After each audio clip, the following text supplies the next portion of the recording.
Kansas City Royals are going to be picking in the 2024 MLB draft tonight. They are going to have one fewer pick to use at their disposal, but it went to a good cause. Let's talk about it. This is KC Sports Network, proudly presented by Emprise Bank. And we are back. One World Away podcast here on KC Sports Network, brought to you by our wonderful friends at Emprise Bank, our partners in Possible. My partner's impossible here, Josh Keiser, Joel Penfield, back for another show. It looks like Josh has a little, maybe an alcoholic beverage down on the bottom. Is Coors Light, Miller Light? Apple juice. Oh, okay. That's fair. Yeah, I just like it in nice, bubbly, like with the head on top, and then pint glass. Really brings out the flavor profile of apple juice. Joel, what's up? I do have an actual beer, and I know Josh may be lying to all of you, but cheers everybody. Merry Draftmas. Happy Sunday, and this is gonna be a lot of fun. We haven't done this before, so I'm excited to see how this goes and who goes and who's available for the Royals at number 6. I don't know, like, how after the first couple of picks, I don't know what's gonna happen. So we're going to be reacting live. We may tip picks as well before they go live on MLB Network or ESPN, wherever you're watching as well. And I'm excited. There's a lot to like here, and we'll see how it goes. Yep. So the draft is officially rolling. Broadcasts are live. The first night is going to feature the first round competitive balance and round 2. The rest is going to be 3 through 10. It's going to be a multi-day event. The Royals originally had a few picks at their disposal, 6, 39, and 41 on Sunday night. They ended up swapping 39, and this is the second time in a few years that the Royals have used that competitive balance round A pick and acquired a player. This time they attached another player to it, and it was no random throw-in. I was reading I think it was Jeff Passan that tweeted it, or it might have been someone else, national minor league prospect. And I was like, oh, okay, it might be a throw in for someone. I didn't know who A, they were getting, B, what player they included. Then I read the names Hunter Harvey and Caden Wallace. I was like, oh, okay, this is, a pretty sizable trade. So the Royals gave up number 2 prospect, according to MLB Pipeline, Caden Wallace, and the 39th pick in tonight's draft for Hunter Harvey. Guys, Wallace turns 23 in August, number 49 pick a couple years ago, 118 WRC plus down in AA this year. He was battling an injury, I believe, recently. Didn't do too well last year, so not trying to bury the lead or anything here. But Joel, you mentioned last night, and I'll let you kind of run with it here in our group chat, that people are overreacting a little bit to the term number 2 prospect because the Royals organization is a little bit different. Now, with that said, you don't want to deplete it even more, but Wallace probably isn't number 2 if you're, a middle of the pack or better type of farm system. Yeah, I think that's where, I think when people see number 2 prospect, you're like, holy crap, they gave up a lot. But relative to an average farm system, Caden Wallace will probably be somewhere like in 8 to 10 range, maybe even lower than that. In a really good system, he's probably in the teens. Yeah, so in name only, it looks bad, but I haven't been the highest on Caden Wallace. I always thought he was good. I don't know if he was ever third baseman of the future like people thought he could be when the Royals drafted him as a draft eligible sophomore a couple years ago. That has not panned out. So I'm all for trading that guy for a controllable reliever. This is not a rental. So I don't view this as an overpay. I was surprised they included the comp pick, but if that's what it takes to go and get the reliever, and maybe it sets the market and people overpay there because it's like, okay, this is the standard. You might need to go over that. Maybe that's what it takes. And the draft is such a crapshoot. I'm okay with giving up that pick. It doesn't bother me in the way that I know some people did. They thought maybe that was the overpay more than Wallace. But for me, I think it's a great move. It immediately makes the Royals better. He's easily going to be your best or second best reliever right now. So now we go. The Royals are buying. They're going and getting guys that are difference makers in October, and we'll see where the chips fall. I want to go back to Caden Wallace there. At the time, he was the Royals' number 2 prospect. He slots in at number 6 in Washington's system that does have some pretty legitimate guys and some guys that are just kind of borderline, just making their impressions there on the major league level. So that's, I mean, Washington's system is, pretty nice, and that's kind of where Caden Wallace fell in their system. Jordan, you mentioned the 118 WRC plus in his repeat year of AA. We should throw that out there as well. 282 he average. wasn't in AA for very long last year. It was still like 150 plate Oh, appearances. was it really? I thought it was. Yeah, that was notable. Okay. It was more than I thought it was too. Okay, fair enough. So he had a 282 average this year, but just a 777 OPS. You would probably want a little bit more, but he is, he doesn't strike out much. He was walking a fair amount. The OPS was what it was. It was one of those guys that was always like good. He was good at everything. Like he could do a solid job just about everywhere on the field. He just wasn't that traditional offensive hot corner that this team needs. So it was never really a situation where I thought he was the third baseman of the future. I was very open to him proving us wrong, but at this point, it kind of does seem like the Royals thought that as well. As far as the comp pick goes, they lost $2.4 million in pool money doing it too, so that's not nothing, but they did just kind of switch spots with Washington as far as pool values go. Still very surprised that it was included, but it kind of does tell me that the overall consensus of this entire draft class was that it was kind of shallow. It had guys there at the top, very, very top heavy, but once you get past a certain point, probably way before 39, that the picks were kind of very much a dart throw. So at this point, you're giving a Caden Wallace, who's probably a fringe quad A guy at best, and a very unsure dart throw at that time. It's probably going to be a lot of potential preps in there or a bunch of college guys with question marks, which thanks, Josh, for your analysis. That's what the draft is in general. But it does seem like it's a little bit more so in that range. So it does kind of tell me that the Royals kind of agreed with the overall consensus of sites and prospect lists and rankings kind of go. So it kind of does tell me that. And I'm a big fan of Hunter Harvey. I've kind of talked about him quite a bit on this podcast as a target that I wanted to help the Royals bolster this bullpen, and they pulled the trigger, and I applaud them for it. It's great. Yeah, no, absolutely. And they weren't getting Travis Bazzana with the number 39 overall pick, as he just went number 1 to Cleveland. That's pretty much what people expected. It seems like the week of the draft in just about any sport, all these rumors come out and they start flying around. People say, oh my God, I know about this, that, and the other. It's like, no, it's probably going to be chalk with what we've heard before that. And I forget who tweeted. It might've been like Brett Coleman during NFL draft week. Like starting that week, that Monday, don't believe anything you read. Like it's just probably not going to be true. The betting market's moving. They're doing that for a reason sometimes. So Bazzana, not really a surprise there. Now getting Hunter Harvey, 29 years old. They have 1.5 years of control for him. That's been confirmed. So free agent in 26. Initially, and Josh, you did the MLB trade values thing, and it was a little bit just a tad in favor of the receiving team. I think the Royals, initially, I didn't love it. I was just like, okay, I totally understand why they did it. I think giving up on Wallace that quick, quote unquote, giving up the draft pick is a little bit too much.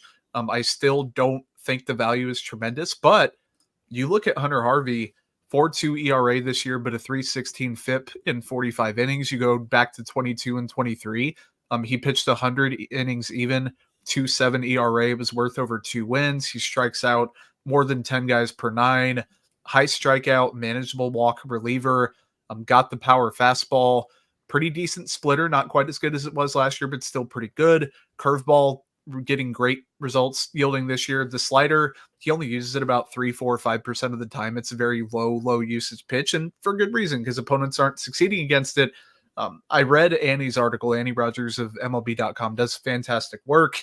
JJ Piccolo straight up said, A, they were interested in him for years. B, it's, quote, a burden off our shoulders to address that bullpen. C, I think this appeases the people that said try to go for it, try to get better at the deadline, try to add to the bullpen and address your needs. It also appeases the don't give up that much folks that say don't completely deplete the farm system. I don't think it's that bad. The Kansas City relievers, this is a 98-mile-an-hour fastball guy they're getting, 27th in average fastball velo as a bullpen, dead last in stuff plus for the fastball, 30th in overall stuff plus. Like this bullpen just doesn't have anything, man, in terms of power arms that can really electrify a unit. Harvey, high leverage stats. Again, I'm going to get off the soapbox here in a minute, but 184 opponent batting average career in high leverage, 11 extra base hits in 47 innings, 10 strikeouts per nine, 3.4 walks per nine. So it does tick up not that much into 3.44 FIP. So you're getting someone who has been tried and true multiple years, isn't 30 yet, over a year of control, can help the bullpen in 24 and 25, and can handle being the go-to guy in a high leverage situation, but also being something different. They were getting lefty heavy. This kind of counteracts that a little bit and also adds that fastball to the pen. So I like it more now than I did yesterday. I think, again, it walks the line between, hey, they need to make a move and get better for a playoff push, but also 2025, this guy can be worth a couple wins that can get you from, let's say, an 86, 87 win team. You push closer to 90 and you're in the division. So I didn't really leave too much meat left on the bone there, but Josh, any extra thoughts on that? I would say au contraire, bonjour, about the meat on the bone here. I got a couple of nuggets here. The numbers aren't as good in those high leverage situations than they were in the medium and low leverage. So that's a little bit of a red flag to me. The other ones are he's 4th percent in hard hit rate, 55th% in barrel percentage. So he does get hit pretty hard on a pretty regular basis. Now, that comes with an 85th% chase rate and a 68% whiff rate. So or not, I'm sorry, 68th percentile in both of those. So the stuff is there. It's very, very good. Like you said, it's a different look. It does straddle the line between paying too much and getting somebody cheap and controllable. So I love that aspect. And if there was anything that Zach Bove and Brian Sweeney are known for, it is helping sliders get better, which if you're able to unlock some value in Hunter Harvey by helping develop that slider a bit more, you could be unlocking a major asset. And let's fast forward to next year at this trade deadline, the same time next year. Do you think they could still get a pretty similar haul to what they gave up for him for just a half a season of Hunter Harvey if they're able to unlock another gear in him? I absolutely think so. Yeah, I mean, that's an interesting angle to it. But before I give any more Hunter Harvey points, Chase Burns to Cincinnati at 1-2, which is very interesting. So now the Rockies I thought are he up was next. 3 for sure. Yep. So because that fastball will play really well in Colorado, but I mean, but that's a very good pick for Cincinnati. Now you could potentially have a rotation within a year of Hunter Green, Nick Lodolo, Andrew Abbott, Chase Burns, Rhett Lauder. That's nasty. That is, and in that ballpark to have that good of pitching, that's a really, really good pick. I like that a lot. Colorado is up. They are still on the clock. Charlie Condon and Jack Caglianone are not Caglianone are up or are still available. Charlie Condon in Coors Field would be nutty. Mm-hmm. That feels like that. I think that's where the pick is going to be. That's just my opinion. I have not seen anything on it yet, but I don't know. Any other thoughts on either of those guys? Either Bazana or Burns. I'm just looking ahead already. Like I'm looking at the pipeline top 100, and Jeffrey had a good comment.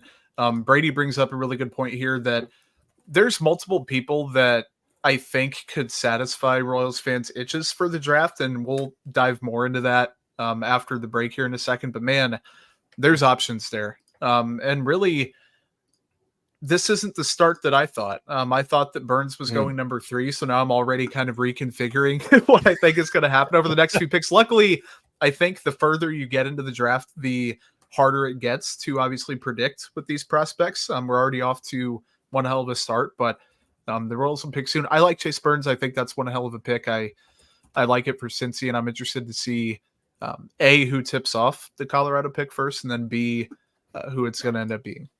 I personally, the hype of Bazana, I mean, the bat is legit. It was definitely there. My only holdup on Bazana is the fact that he is probably a second baseman. He may be able to shift to like center field, but if you're spending that high, I'm just getting like Nick Madrigal vibes. He hits the ball way harder than Madrigal. He definitely does. It's just the thing about Madrigal is that the batted ball profile was so bad. 100%. Like, but they were talking about him in the same breath. Like, this is a generational hitter. He's gonna hit every ball. He's never gonna strike out. I just get weird vibes about a guy that is playing second base because of positional value, which is a dumb reason. I'm going to 100% say it first before anybody can burn me on that.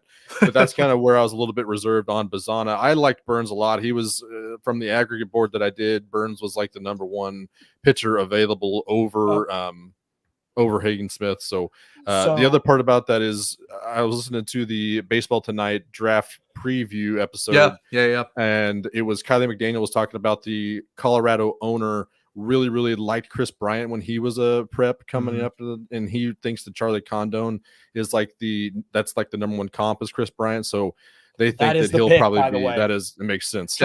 Joe Doyle is reporting that Colorado is selecting Charlie Condon at number 3. I like that. That's a bummer. I love picks away. That's going to be that power. His power in that park, if he hits enough, is going to be stupid. Yeah, that's a ridiculously good pick there. I like that a lot. So still on the board for the Royals: Caglianone, Hagen Smith, Connor Griffin, Bryce Rayner, Braden Montgomery, Weatherholt. You're balling.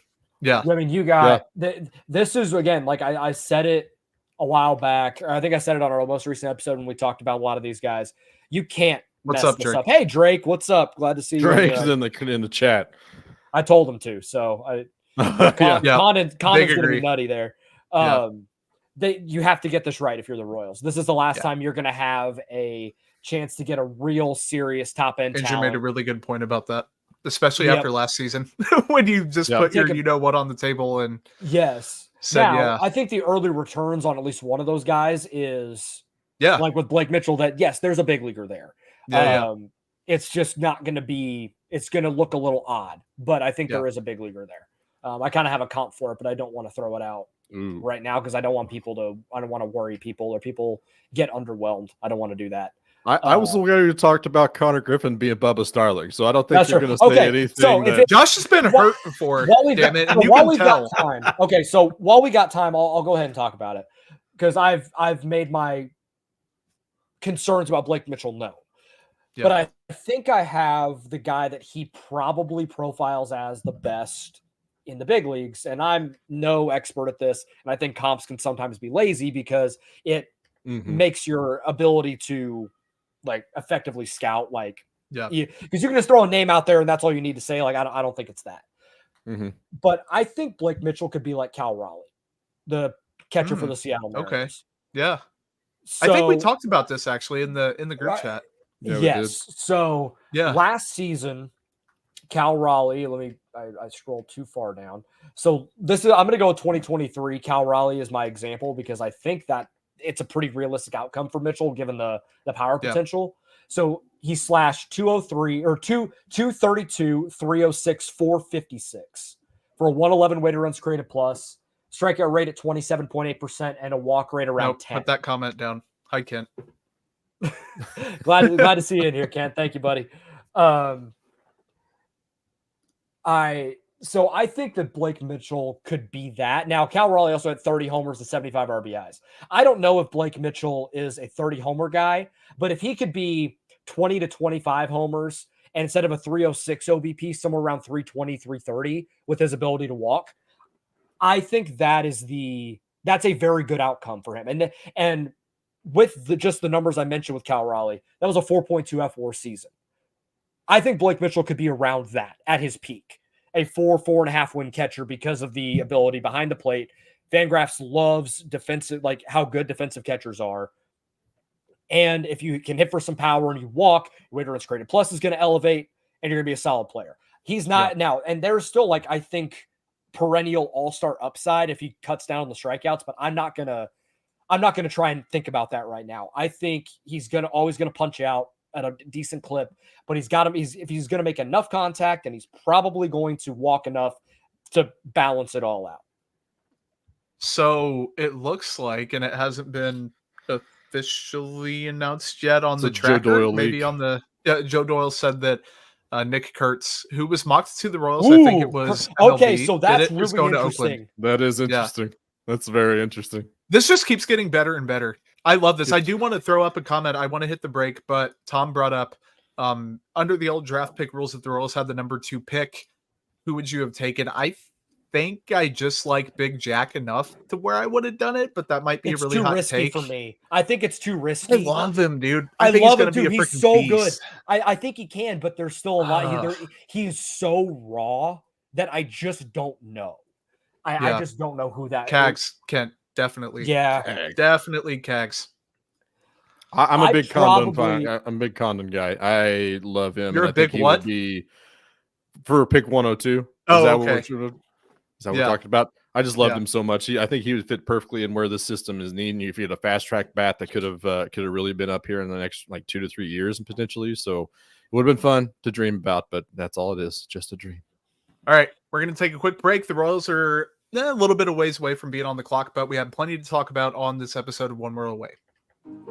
We appreciate you supporting KC Sports Network by listening to our podcast. You have helped us become the highest ranked Chiefs podcast network in 2022 and 2023. And don't forget about our daily Substack newsletter, the best written analysis you can find on the Chiefs straight to your inbox every day. kcsn.substack.com. Drop a like on the show. Drop a subscribe if you are so inclined. Leave a review on Apple or Spotify for listening after the fact. We've got Charles Goldman in here. We've Let's got go. Ken Swanson. We've got Josh during the show commenting. It's been awesome. Plenty of stuff to talk about. And I did want to come back to Jeffrey's comment about JJ Weatherholt because we talked about him, I believe it was last week. You guys took Connor Griffin and Hagen Smith, and that was my pick for the Draft Crush at 106. Just a little refresher for him. OPS of over 1,036 games. He had the hamstring injury that kind of slowed him down. There was talk about him maybe going 1-1, and then he came out and got hurt and was a little bit slower throughout the season. But I think really the power for him is solid enough. He draws plenty of walks, very repeatable swing, can spray it all around the yard. Just really like his projection as probably a second baseman. I don't think he's a shortstop, definitely, and I doubt he's a third baseman. With a good, power speed blend, bat to ball skills are good, very professional approach. I like him. And Nick Springer said in the group chat here, he broadcasted the games that he played against KU and he dominated. So that's even better. You have a firsthand account that JJ Weatherholt is a beast. The Royals have options though, with the top four of Travis Bazzana, Chase Burns, Charlie Condon, and Nick Kurtz off the board. You're getting one of, again, Braden Montgomery, Connor Griffin, Hagen Smith, who I think all three of us on the podcast would be personally writing the ticket for if he was there. Maybe Connor Griffin as well. But boys, there's a lot of good options left, Josh, in this draft. Yeah, it's I honestly didn't think Weatherholt would be around. I thought, especially in the so last too. like Yeah. 48 hours, it seemed like there was a lot of buzz about 101 for Weatherholt. A lot of people thought that he has the best combination of hit tool and power tool in this draft. And that is, we talked about Bazzana, if he is locked into second base, and how do I feel about Weatherholt? I feel a little bit better about Weatherholt, even if Bazzana was a little bit more highly rated. So I don't have anything to base that on, so don't ask me about that. But it just felt like the reports on him seemed a little bit more encouraging at the plate and then maybe there's a little bit more hope that he would be able to get off of second base. But at this point, it's very interesting that Weatherholt still be in this part of the draft. So it's going to get interesting. It's going to get interesting. Interesting. My only concern with Weatherholt is the soft tissue injury. So he had he had a nagging hamstring this year. That's what really limited him. Those sometimes get better and you don't have to worry about it. But I just worry about that becoming a nagging thing. Now, maybe him being a second base only type, you don't have to worry about it as much because he's going to hit. But I don't know. So Drake in the chat, Nick, if you want to pull this up, he said, if we don't go Weatherholt, Smith, or Cags, where will we go and how upset would you be? If they take one of Connor Griffin or Bryce Rayner, I'm cool. Yeah. If they go Braden Montgomery, I still like Braden Montgomery, even like injury notwithstanding. So there's still guys that if it's not one of those three, I think you still come out of this feeling pretty good. But I'm not going to lose too much sleep over it. So Joe Doyle looks like he has tweeted that Hagen Smith is going to the White Sox. Let me work to confirm here. I saw that in the chat. That hits hard for the Royals. Yep. Really freaking close. So the Royals are coming up then. I agree, Jeff. Like I really, really like Hagen Smith. He would have been my pick there. Now Connor Griffin, I think, and everyone sees shortstop. Oh, the Royals already have a shortstop. They can literally, he can play anywhere in the field and he would be okay. But I think sliding him out to center field, the athletic profile, the hit tool that he has, I really like that. Again, the 106 crushes from last week, I had JJ Weatherholt, Josh had Connor Griffin, and Joel had Hagen Smith. The Royals also will pick at 41. We had, I think Joel had like Ben Hess and Tyson Neighbors. I had David Shields and Mike Soretta, and Josh had Kellen Lindsay, and I can't remember the last one. Was it Braylon Doty? I think. Oh yeah, that's right. Because I wanted that sounds to hurt familiar. Joel. I wanted to hurt Joel as the Oklahoma State commit. Yeah, so they're going to have again plenty of good choices. The interesting part here is that we might have talked about it is Brian Bridges, when he was the scouting director in Atlanta from 2015 and 2018. We mentioned this in the podcast that he did lean a little bit more and tend a little bit more to the prep side. With Connor Griffin, it seemed like Connor Griffin and Rayner were kind of the guys that they would lean towards as best prep in the draft so far. But I think this is all done without Weatherholt being on the board. And if we're at a point where it's Weatherholt, Caglianone, or anybody else in that top 10, I'm in. It's a pass fail. Like if you're getting one of those top 10s, I'm in. But if you don't, I'm going to have big question marks to get a little bit frustrated with where we are. But again, trust in the process. We'll see where we are at the end of it. Stephen Jones, I'm right there with you, Cag. So I'm looking back at my notes from a few shows ago.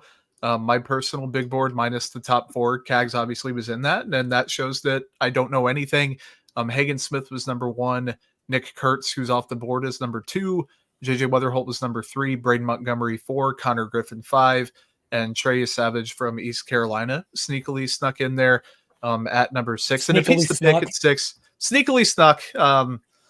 That wouldn't be a bad pick per se. Now, I would prefer as a amateur prospect evaluator and someone who's, a slap, just talking about these prospects, I'd pick someone else. I'd probably go Connor Griffin. I'd go maybe even a Braden Montgomery.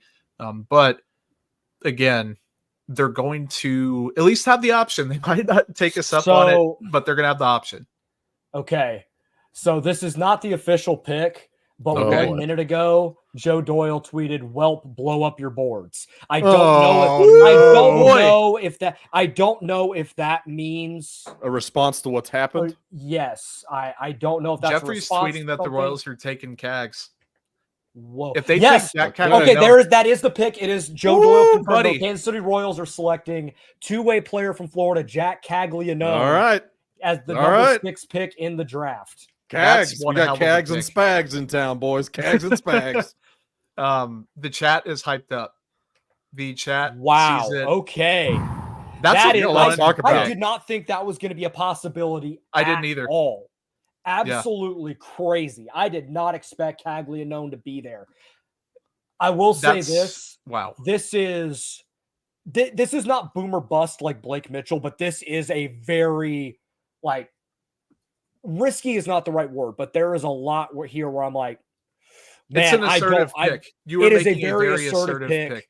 Yeah. So for those that don't know much about him, he's an incredible talent from Florida. 3 years there, last 2 seasons, and the improvement is what I love here from Caglianone. As a freshman, 28 games, 289, 339, 548, 887 OPS, 7 homers in 115 plate appearances. Solid. Mm-hmm. Last year, 323, 389, 738 slug for a 1.126 OPS. 33 homers, 90 RBIs. Yeah. But he struck out a lot and didn't walk a lot. 58 strikeouts, 17 walks. I think that was a lot of the concern. This year in 66 games, 419, 544, 875 for a 1.4, folks. Intentionally walked 31 bleeping times. That is insane. 58 walks to 26 strikeouts and 316 plate appearances, 35 homers, 72 RBIs, was second in all of college baseball in homers. Now, BB Core era is a little different now. Bats are kind of hot, but the power is real. This is not like fake stuff. And he's also pitched a fair amount too. 4.76 ERA this past year. He's just going to hit. I think he's just going to hit. I do too. He walks too many guys. The fastball's live.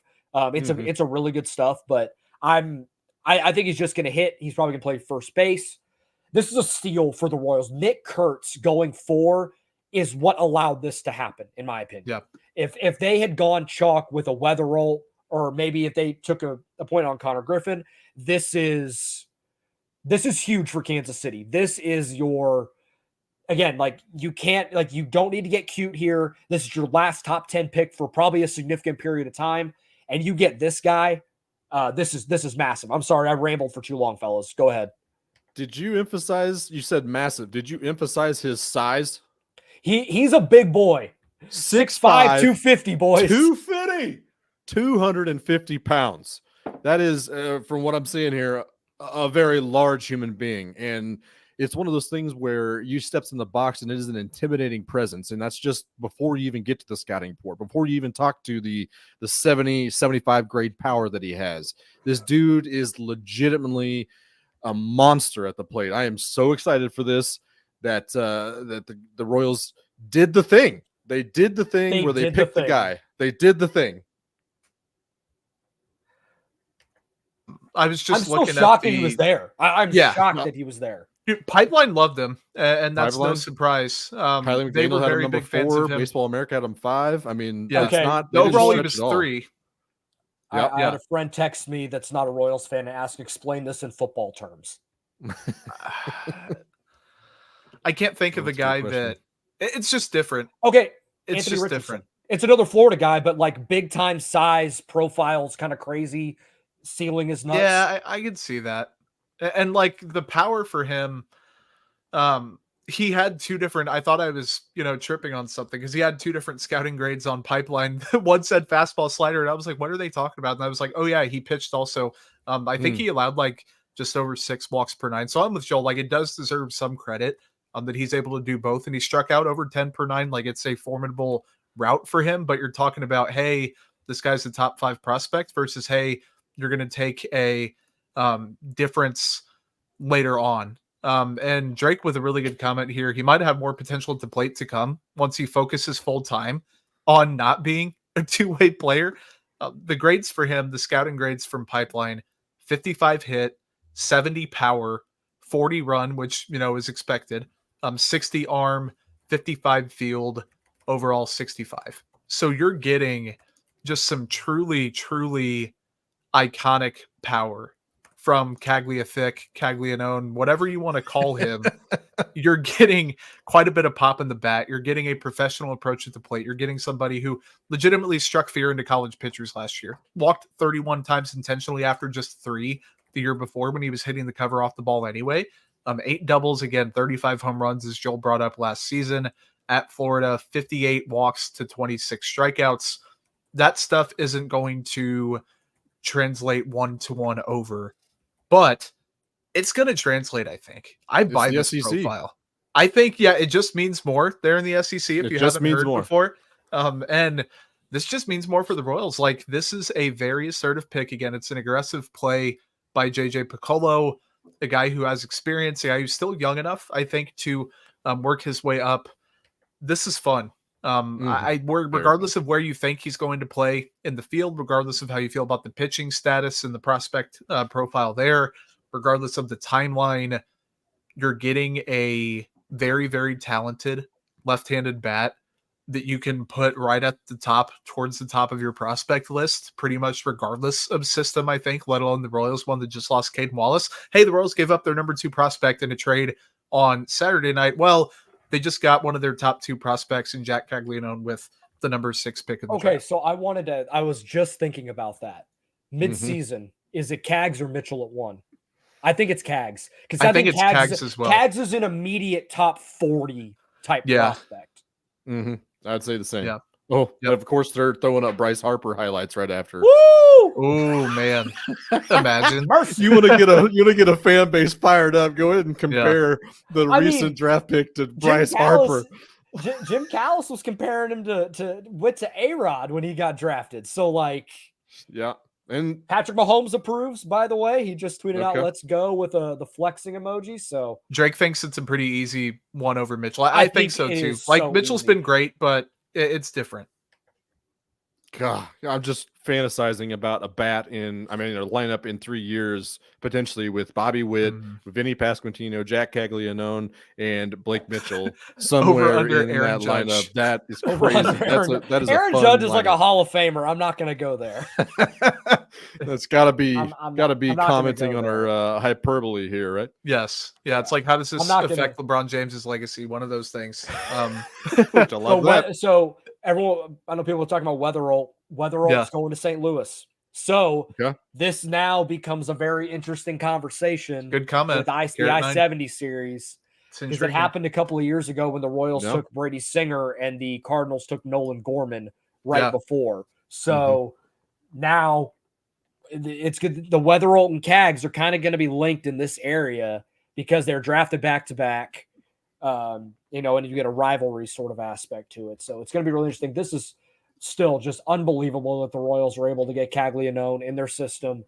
Yep. A guy that I don't think he's going to be a super fast mover. What do you guys think? I think we're talking maybe 2026. Oh, yeah. Definitely. Mid 2026. Like, you're not seeing him next year. Yeah. No, unless he just goes bonkers, I Yeah. don't think that happens. Like, if he can put up the numbers he put up in college in the minors, you're like, okay, well, this guy clearly is too good. But like that just isn't going to happen. I don't think. We have to temper the expectations a bit. But man, you look at the ETAs on Pipeline and the top 10 prospects: Blake Mitchell 2027, Ben Kuderna next year, Frank Mazzucato next year. That's going to take some acceleration from him. Mason Barnett 2025, Blake Walters 2027, Gavin Cross next year. The list goes on and on. They have a good blend now, I think, of, for the top 5 before Jack goes in there are pitching prospects. You can say what you want about, is Ben Kuderna legit? Is Frank Mazzucato's fastball ever going to play at the big league level? We have combos about that probably once a month, once a week in our group chat, it seems. But adding just an impact bat to that, you can look, and again, it's a stamp assertive, like this is our draft type of move. And they you can't say lucky because the lottery system didn't afford them luck, and they should have been higher than they were picking 6th this year. But this list of names: Travis Bazzana, Chase Burns, Charlie Condon, Nick Kurtz, Hagen Smith, Jack Caglianone, like the Kansas City Royals, who were a laughingstock of an organization last season, as early as 2023 or as recent, their names don't stand out for any reason. They fit right in with, hey, this makes a ton of sense. It's a good move. As JJ Weatherholt goes to the Cardinals at number 7, good pick. So sandwiched in between 3 guys anyone would have or should have been pounding the table for: Hagen Smith, Jack Caglianone, and JJ Weatherholt. Really, Nick Kurtz behind that. The Royals get their guy. I think it's a good pick. It makes a ton of sense, and it's going to help the farm system in a big way. And this is where it kind of goes back to that question of, if the Royals were in their normal picking number 2, who do you take?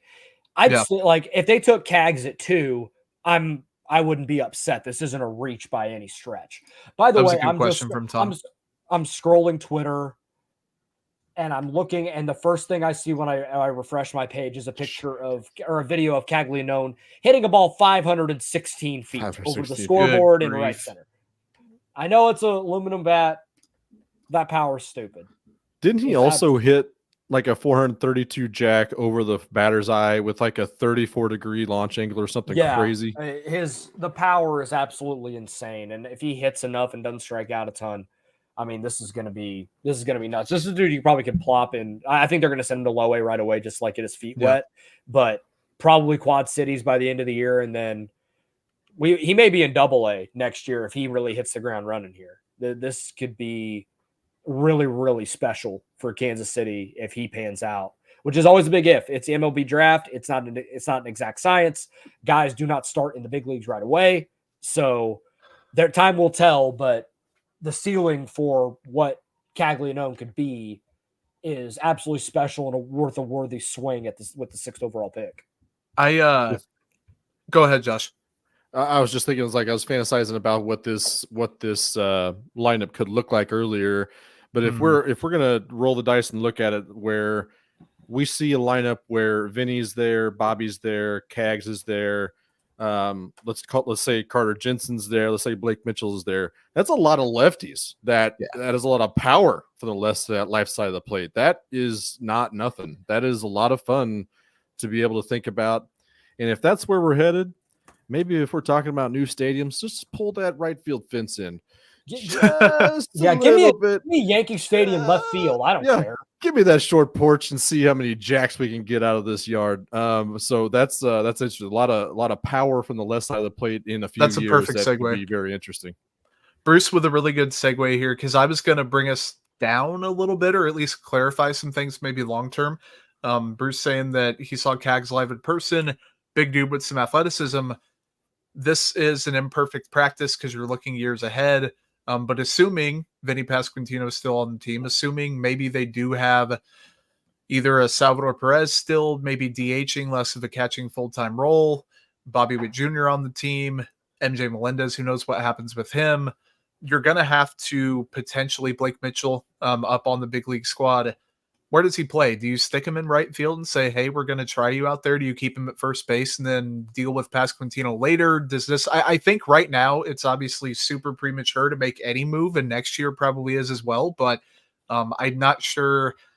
You're kind of running out of spots to put him, right? It'd be right field, DH, or first base, and then they kind of have a little bit of a potential logjam, but also a fantastic problem to have, I think. Yeah, this is a good problem to have. And here's the thing, and this is a cop-out answer, but I don't give a shit. Just have good batters in the lineup, no matter what. And their defense is so good right now. Yes, that is the good problem about taking really good hitters, is you don't worry about the position until that happens. And if you have a log jam where you got a bunch of guys you need to get in the lineup, that is a good problem. Jake's cooking here. Someone will just end up in the corner outfield, and that's totally cool. If that's what they need to put Caglianone to put him in the lineup every day, that's cool. If they need to put him at first base and Vinny DHs and Salvi still catches a little bit if they need to, or he's the DH and you need to put him where I don't care. Just put good hitters in the lineup and just hit bombs. I don't care. It's like the football version of Score 100. I don't care where you put guys, just score. Hit bombs. I'll also throw in there that if you go scroll up and down the pipeline's top 30 of the Royals, there is not a single first baseman in that group. So at this point, let's figure out the bat can play. Let's get that figured out, that swing and miss figured out before we worry about where his defensive home is. If he's comfortable at first base, giddy up, put him at first base. If his defensive grade really is a 55, then giddy up. He should be in the first base spot just about wherever he goes. Sorry to say, Brett Squires, you're doing really, really good things, but we need to get this guy cooking. So, it's pretty shallow in the first baseman pool in this organization outside of maybe Nick Prado in Omaha, and we can figure that out until we get there. Yep, absolutely agree. Do we want to keep it here? Any final thoughts? Do we want to preview maybe pick 41 and double down on some of our guys? Where do we want to take it from here? Give grades. I'd give a grade. I think it's an A. Yeah. I think it's an A. I don't think there's no second thoughts. Yeah. He was right there. They took the layup and it was right there. And really it's a slam dunk. The alley-oop was right there above the rim. They took the layup. Slammed it. Yes. They took the layup in the last couple of years. They did the Russell Westbrook elbow running jump shot with a really low percentage. Yes. That's what they've done the last few years. So just, keep it simple, stupid. Take the best guy on the board.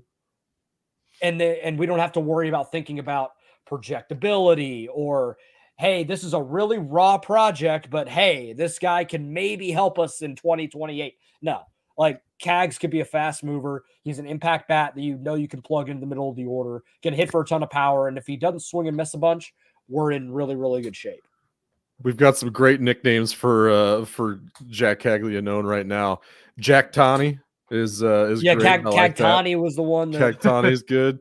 So Charles Goldman, he should go ahead and trademark. What was it that he said? Caglia thick. Caglia thick. I love that. Yeah, that's great. I'm into that as well. So we got some great potential for some real solid 80 grade nicknames from Jack Caglianone. Cag Daddy. I mean, I can see people Cag Daddy's that at some point.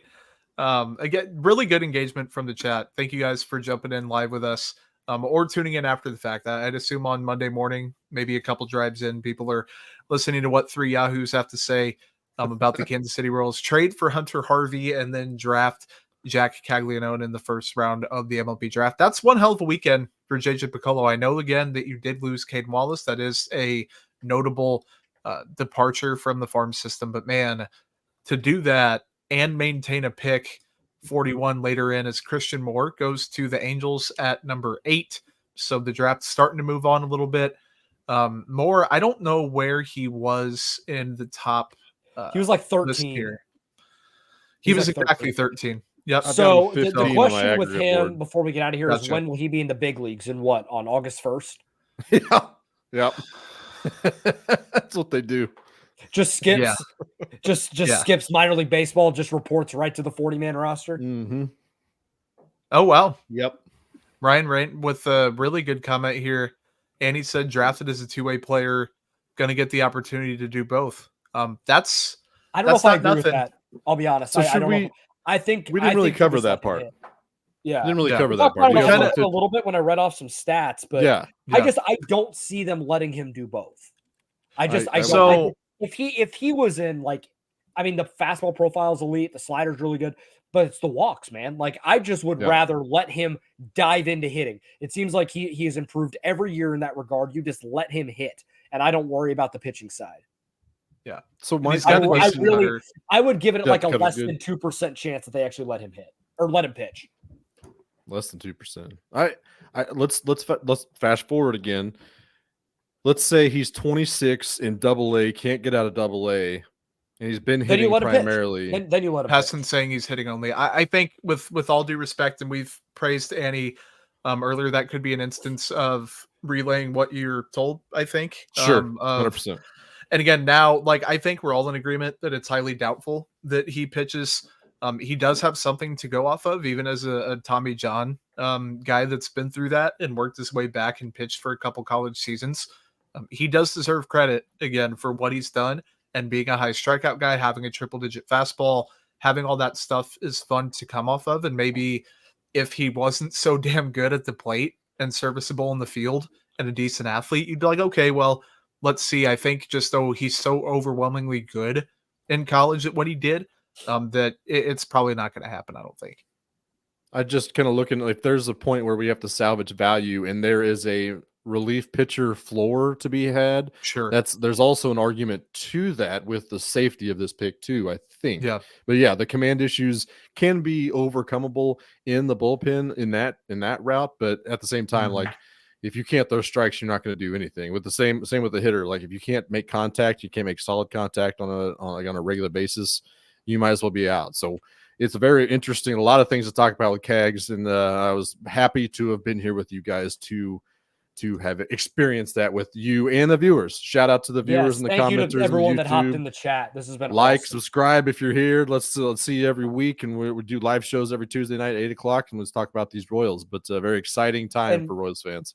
And before we get out of here, we are doing a mailbag on Tuesday. So either go to the One Royal Way Twitter page, any of our Twitter accounts, we've retweeted our mailbag stuff, or if you're in the Discord for Kansas City Sports Network, drop it in the Royals channel there on Discord, and we will be sure to answer the questions. Any questions you guys have. Fun little wrap up of the first half, and then we will talk to y'all the week after, and then it's trade deadline, and we're in a stretch run, baby, and it's competitive baseball for these last 2 months. It's gonna be a lot of fun. Yep. Take care, guys. Thanks for everyone who tuned in live and after the fact, and we'll talk soon. Take care.